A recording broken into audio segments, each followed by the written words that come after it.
Good morning to all. Daily MCQ session NORCET 2021 में आप सभी लोगों का स्वागत है। प्लीज़ हमारे चैनल को लाइक एंड सब्सक्राइब करें। Question number 21, which is the accurate way to check the position of the Ryle's tube. Ryle's tube को हम ट्यूब फीडिंग ट्यूब भी बोलते हैं, एनजी ट्यूब भी बोलते हैं। तो इसका प्लेसमेंट चेक करने के लिए बढ़िया मेथड, एक्यूरेट मेथड बढ़िया कौन सा हो सकता है। तो बेटा अगर बढ़िया मेथड पूछा जाए, एक्यूरेसी के साथ में मेथड की बात करेगा तो रेडियोग्राफी इज द बढ़िया मेथड, एक्सरे। ठीक है, एस्पिरेशन भी यूज़ करते हैं, बाउल मेथड भी यूज़ करते हैं, हेयर बॉलस जो है इंजेक्शन भी यूज़ करते हैं। हम एनजी ट्यूब को आगे आने वाले सेशंस में और भी एक्सप्लोर करके पढ़ने वाले हैं।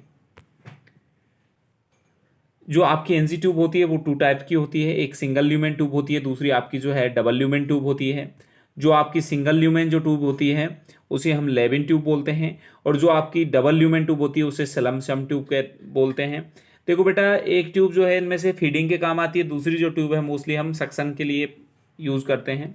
ऐसे याद रखेंगे, S for suction, S for Salem sump tube. तो सक्शन के लिए मोस्ट कॉमनली जो ट्यूब यूज़ की जाती है उसे हम सलमसम ट्यूब बोलते हैं, और जो हम फीडिंग के लिए जो मोस्टली यूज़ करते हैं जिस ट्यूब को, उसे हम क्या बोलते हैं, लेविन ट्यूब बोलते हैं। तो सर क्वेश्चन ये बनता है कि जो आपकी डबल ल्यूमेन है ये किस काम आती है। एक ल्यूमेन तो चलो ठीक है, आप गवाज करेंगे, उसको सक्शन करेंगे, दूसरी ल्यूमेन किस काम आएगी। तो दूसरी ल्यूमेन किसी भी तरह का बैलून वगैरह को फुलाने के काम नहीं आती है बेटा। ये ओनली आपका जब सक्शन करेंगे तो उसको प्रेशर जो है उसको मेंटेन करने के काम आएगी। तो सक्शन प्रेशर को मेंटेन करने के काम आती है। ठीक है, दूसरी चीज़, एनजी ट्यूब की कुछ कलर कोडिंग दी हुई है। क्या सारी जो कलर कोडिंग है आपको याद रखनी है? नहीं, आपको सारी नहीं रखनी है बेटा, कुछ कलर कोडिंग है जो आपको स्पेशली याद रखनी है। जैसे आप याद रख सकते हैं 14 नंबर की जो एनजी ट्यूब होती है उसका कलर ग्रीन होता है।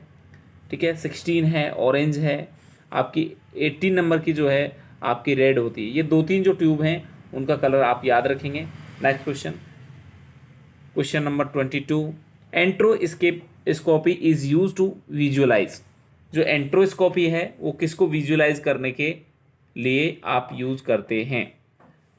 Larynx, fundus of eye, maxillary sinus, pleural cavity. तो इनको सबको देख लेते हैं एक बार। ये क्या है बेटा, इनको हम बोलते हैं नेजल साइनसेस बोल सकते हैं, पैरानेजल साइनस बोल सकते हैं। ठीक है, क्या है ये? तो ये नंबर में 4 हैं मोस्टली। देखो बेटा, इसको बोल रहे हैं फ्रंटल साइनस, ये हैं आपके एथमोइड, और ये आपके क्या हैं, स्पेनोइड, और ये आपके क्या है, मैक्सिलरी साइनस। ये साइनस क्या है? साइनस जो है आपकी जो बोन है, स्कल बोन के अंदर जो कैविटी पाई जाती है, जिसकी वजह से जो आपकी स्कल बोन है वो कैसी हो जाए, थोड़ा लाइट वेट हो जाए, उसी को हम क्या बोलते हैं बेटा, साइनस बोलते हैं। इनका कई बार इन्फ्लामेशन भी हो जाता है, जिसको हम क्या बोलते हैं, साइनोसाइटिस भी कहते हैं। देखो, तो इसका पर्पज क्या है, lightning the weight of the head. Head का जो वेट है उसको लाइट करने का काम होता है इसका। Supporting the immune defence of the nasal cavity, humidify inspired air, क्योंकि यहाँ से सिक्रीशंस हो रहे होते हैं, म्यूकस के सिक्रीशंस हैं। Increasing the resonance of voice, जब हम बोलते हैं तो उसमें जो एक उन्नाद की जो ध्वनि प्रोड्यूस होती है वो इस हॉलो ऑर्गन या हॉलो कैविटी की वजह से प्रोड्यूस होती है। तो इस तरीके से ये रेजोनेंस का काम करते हैं हमारी वॉइस के लिए। तो ये आपके काम हैं किसके, पैरानाइजल साइनसेस के। दूसरी चीज़, इसको हम देखने के लिए जो स्कोप यूज़ करते हैं उसको हम बोलते हैं एंट्रोस्कोप। देखो इसमें एंट्रोस्कोप है, इसको हम इंट्रोड्यूस कर रहे हैं किसके अंदर, आपके नेजल साइनसेस के अंदर। दूसरी चीज़, ये आपकी आई होती है बेटा, और आई के ये लेंस है, और लेंस के जस्ट पीछे वाला ये पोर्शन जो आपको दिख रहा है इसको हम बोलते हैं फंडस ऑफ आई। और इस फंडस ऑफ आई को विजुअलाइज करने के लिए हम यूज़ करते हैं ऑप्थेल्मोस्कोप। अब ध्यान से समझना, जो कन्फ्यूजन होता है वो ऑप्थेलोस्कोप और ऑटोस्कोप लगभग सेम दिखते हैं, थोड़ा सा डिफरेंस होता है, वो समझें। देखो बेटा, ऑप्थेल्मोस्कोप है जो आपको, जैसे कि आपने हाथ में पकड़ा हुआ है तो आपको जो दिखेगा, आपकी तरफ जो किनारा रहेगा वो ऐसा रहेगा। ठीक है, और जो पेशेंट की साइड में रहेगा वो ऐसा रहेगा। ठीक है ना। जबकि ऑटोस्कोप की अगर बात करूं तो आपकी तरफ तो ऐसा दिखेगा, बट पेशेंट की साइड में निकुला होगा। क्यों होगा निकुला? क्योंकि ये ईयर के अंदर जाएगा बेटा, तो ईयर के जाने के लिए ये होती है। जबकि देखा आपको लगभग सेम रहा है, तो आप कैसे पहचानेंगे अगर पेपर में आ जाए?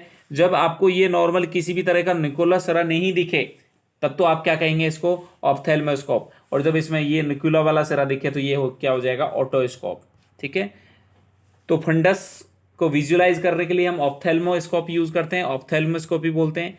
प्लूरल कैविटी क्या होती है, देखो ये लंस है और ये लंस के बाहर की जो ये लेयर्स हैं ये प्लूरल लेयर्स कहलाती हैं, और इनके बीच में जो स्पेस पाया जाता है उसको प्लूरल स्पेस या प्लूरल कैविटी के नाम से जानते हैं। क्लियर है क्या। और जो लैरिंग्स है उसको विजुलाइज करने के लिए हम जो स्कोप यूज करते हैं उसको क्या बोलते हैं, लैरिंगोस्कोप बोलते हैं। इस पर मैं एक नेक्स्ट जो है एक वीडियो लेके आने वाला हूँ लैरिंगोस्कोप वगैरह पर, पूरे इसको विस्तृत तरीके से हम क्या करेंगे, स्टडी करेंगे।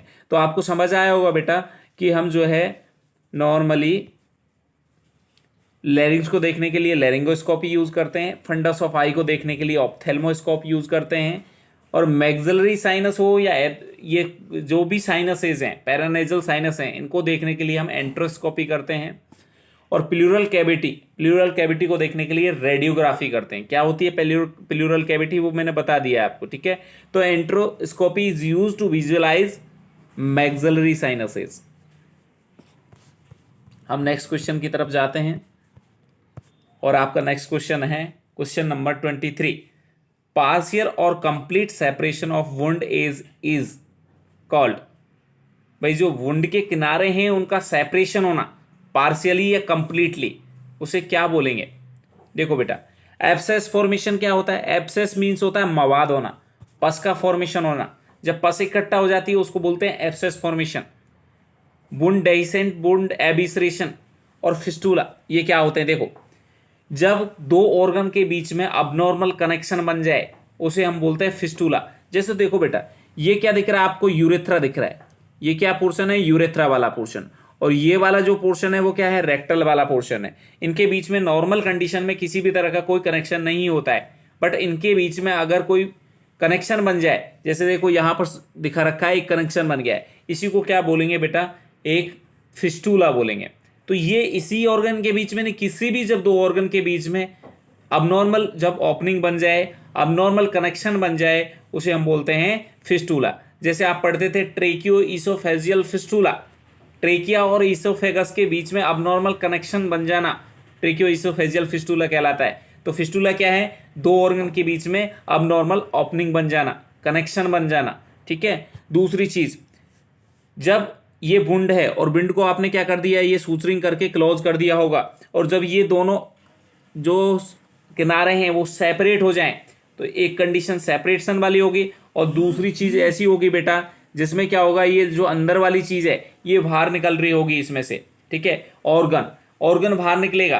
तो देखो डेहिसेंस आप नॉर्मली जनरल भाषा में इस्तेमाल करते हैं एक वर्ड डहना, तो जब जो किनारे हैं वो ढह जाएंगे उसको हम बोलेंगे डेहिसेंस, मतलब जो दोनों किनारे हैं वो सेपरेट हो जाएंगे, डेहिसेंस कहलाएगा। जबकि उसमें से जो अंदर ऑर्गन है वो अगर बाहर निकल रहा है उसको क्या बोलेंगे बेटा, एबिसरेशन बोलेंगे। और एबिसरेशन में स्पेशली क्या बात ध्यान रखेंगे कि जब एबिसरेशन के दौरान कोई ऑर्गन बाहर आ रहा है, जैसे यहां पर मोस्टली क्या होता है, एबिसरेशन आपको मोस्टली कहां देखने को मिलता है, अब्डोमिनल जो वुंड होता है उनमें देखने को मिलता है। जब अब्डोमिनल ऑर्गन में एबिसरेशन होगा तो मोस्टली इंटेस्टाइन जो होती है उस वुंड से बाहर निकल जाती हैं, और अगर वुंड से अगर आपकी इंटेस्टाइन बाहर निकलेंगी तो आपका प्रायोरिटी एक्शन क्या होगा, तो हमारा प्रायोरिटी एक्शन ये नहीं होगा कि सर उसको वापस से हम रीइंसर्ट करने की कोशिश करें। आपको रीइंसर्ट नहीं करना है बेटा, इसको एक जो है एक्सपर्ट ही करेगा। क्यों, क्योंकि इसमें अगर गांठ पड़ेगी, बॉल्यूबुलस इंटेस्टाइनल बॉल्यूबुलस जैसी कंडीशन हुई तो वहां पर क्या हो जाएगा, नेक्रोसिस डेवलप हो जाएगा, ठीक है। तो आपको रीइंसर्ट नहीं करना है, तो हमें क्या करना है सर, इसको खुला भी नहीं छोड़ सकते। अगर आपने इसको हवा में खुला छोड़ा तो ये ड्राई हो जाएगी, और अगर इसमें ड्राई हुई तो इंटेस्टाइन में क्या बन जाएंगे बेटा, अल्सर बन जाएंगे। तो आप इसको खुला भी नहीं छोड़ सकते हवा में। तो क्या करना है, हमें क्या लेना है साहब, स्टेराइल गॉज पीस लेना है, और उसको क्या करना है, सलाइन में डिप्ड करना है, मतलब वेट गॉज पीस लेना है। इनको कोल्ड नहीं लेना है कि बर्फ ला के लगा दिया है, बर्फ लगाएंगे तो यहाँ पर क्या कर देगी, वेजो कॉन्स्ट्रिक्शन कर देगी, और वो भी क्या कर सकता है बेटा, यहाँ पर ब्लड सप्लाई को इंटरप्ट करेगा, जिसकी वजह से यहाँ पर अल्सर जैसी कंडीशन डेवलप हो सकती है दोबारा से। तो आपको क्या करना है, वेट गॉज पीस यूज करना है, कोल्ड ज्यादा जो सब्सटेंस है वो यूज नहीं करना, जैसे आइस वगैरह अप्लाई नहीं करना है, इसको कवर करना है गॉज पीस से, वो भी वेट गॉज पीस से। यही प्रोसेस हम यूज करते हैं जब हमारा यूट्रस बाहर आ जाता है, यूटेराइन प्रोलैप्स जब कंडीशन देखने को मिलती है, वहां भी हम इस तरीके से अप्लाई करते हैं।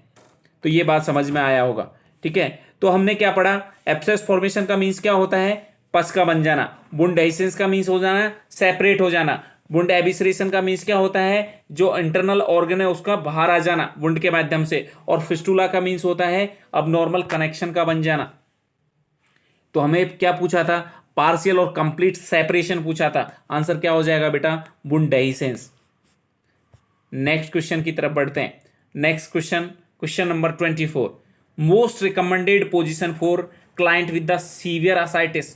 सीवियर असाइटिस क्या है बेटा, असाइटिस का मतलब है आपकी पेरिटोनियल कैविटी के अंदर एक्स्ट्रा फ्लूइड का एक्यूमुलेशन हो जाना, जिसकी वजह से आपकी एब्डोमिनल कैविटी है वो फूल चुकी है, उसे हम क्या बोलते हैं, असाइटिस। ठीक है, अब असाइटिस में दिक्कत क्या होगी वो समझें पहले। देखो बेटा, यहां पर फ्लूइड इकट्ठा हो रहा है और आपको पता है कि एब्डोमिनल जो कैविटी है, जो पेरिटोनियल कैविटी है, उसके ऊपर क्या है, देखो यहां पर देखो ये क्या दिख रहा है, लंस दिख रहा है। अब लंस दिख रहा है सर, तो अब देखो अगर इसमें पानी भरेगा ये फूलेगी जाएगी, तो आपका जो डायफ्राम होगा उसमें ऊपर की तरफ धक्का लगेगा। अगर ऊपर की तरफ धक्का लगेगा तो लंग्स के लिए जो स्पेस मिलता है उसको डायलेट होने के लिए, वो डायलेट होने के लिए जो स्पेस है वो कम हो जाएगा, तो वो लंग्स के अंदर जो गैस जाने वाली है वो कम जाएगी। तो यहां पर क्या होगा बेटा, जो हमारे रेस्पिरेटरी कॉम्प्रोमाइज देखने को मिलेगा उस पेशेंट के अंदर, प्रॉपरली वेंटिलेशन नहीं होगा इस पेशेंट के अंदर। तो हमें क्या करना है, इसका दबाव जो है आपके डायफ्राम पर कम लगे, ठीक है ना, उसको जो दबाव लग रहा है, उसका प्रेशर जो लग रहा है, उसको रिड्यूस करने के लिए हम क्या करें, इसको हो सके जितना आप क्या करें साहब, अपराइट करें, जिससे इस पानी का दबाव नीचे की तरफ रहे और ये लंग्स पर ज्यादा दबाव क्रिएट ना करे, जिसकी वजह से जो पेशेंट है उसका वेंटिलेशन को हम क्या कर पाए, मेंटेन कर पाए, पेशेंट अच्छे से सांस ले पाए। तो देखो भाई पोजीशन देखते हैं, side lying position, Sims position, dorsal position और फॉबलर पोजीशन। बेटा देखो फॉबलर पोजीशन में पेशेंट क्या रहेगा, थोड़ा सिटिंग टाइप से रहेगा, जिसकी वजह से उसका जो है ये फ्लूइड का प्रेशर किधर की तरफ रहेगा, नीचे की तरफ रहेगा, ठीक है, जिससे डायफ्राम पर ज्यादा प्रेशर नहीं आएगा और वो अच्छे से वेंटिलेट हो पाएगा। तो इसमें बढ़िया आंसर क्या हो सकता है, फॉबलर पोजीशन। जबकि सिम्स में, डोर्सल में, साइड लाइंग में लेटा हुआ है पेशेंट, तो लेटा रहेगा पेशेंट, तो इसका दबाव कहां पड़ेगा बेटा, डायफ्राम पर पड़ रहा होगा, जिसकी वजह से पेशेंट में को सांस लेने में दिक्कत होगी। Next question, question number 25, objective to maintain body mechanism by nurse is to.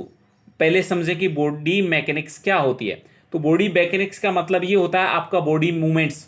Body movements किस तरीके से मेंटेन करना है, बॉडी मूवमेंट्स मीन्स है आपको चलने में, आपको किसी चीज वस्तु को उठाने में, बैठने में, खड़े होने में, नॉर्मल वॉकिंग में आपको किस तरीके के मूवमेंट करने हैं, जिसकी क्या क्यों कर रहे हैं बेटा ये मेंटेन, ये इसलिए करते हैं कि अगर आप गलत तरीके से बैठते हैं, गलत तरीके से सोते हैं, गलत तरीके से खड़े होते हैं, तो ये कहीं न कहीं आपकी स्पाइन को डिस्टर्ब करता है, आपकी जो बोन्स हैं उनको डिस्टर्ब कर रहा होता है। तो इसकी वजह से क्या होता है, आपके स्पाइन में प्रॉब्लम हो जाती है। तो इन चीज़ों को, आपकी मसल्स में किसी तरह का खिंचाव ना हो, आपकी स्पाइन में किसी भी तरह की प्रॉब्लम ना हो, इसलिए हमको क्या मेंटेन करना होता है, बॉडी मैकेनिक्स जो है मेंटेन करना होता है। क्योंकि हमें आए दिन जो पेशेंट है, पेशेंट को उठाना पड़ता है, और जब पेशेंट को उठाएंगे तो क्या होगा, वजन आएगा, और अगर आपने गलत तरीके से पेशेंट को उठाया, इधर उधर आपकी मसल्स के अंदर स्ट्रेनिंग हुई, तो क्या होगा बेटा, आपको प्रॉब्लम क्रिएट होगी। तो हम क्यों मेंटेन करते हैं ये बॉडी मैकेनिक्स को, अवॉइड स्ट्रेन, किसी भी तरह का उसमें खिंचाव ना हो, स्ट्रेन स्प्रेन मोच वगैरह नहीं आए आपकी मसल्स के अंदर, इसलिए हम मोस्टली क्या यूज करते हैं, बॉडी मैकेनिक्स यूज करते हैं। इस टॉपिक पर हम और भी बेहतर तरीके से डिस्कस करने वाले हैं नेक्स्ट क्लास में। प्लीज हमारे वीडियो को देखते रहें। Thank you for watching, like and subscribe करते रहें बेटा। Thank you so much.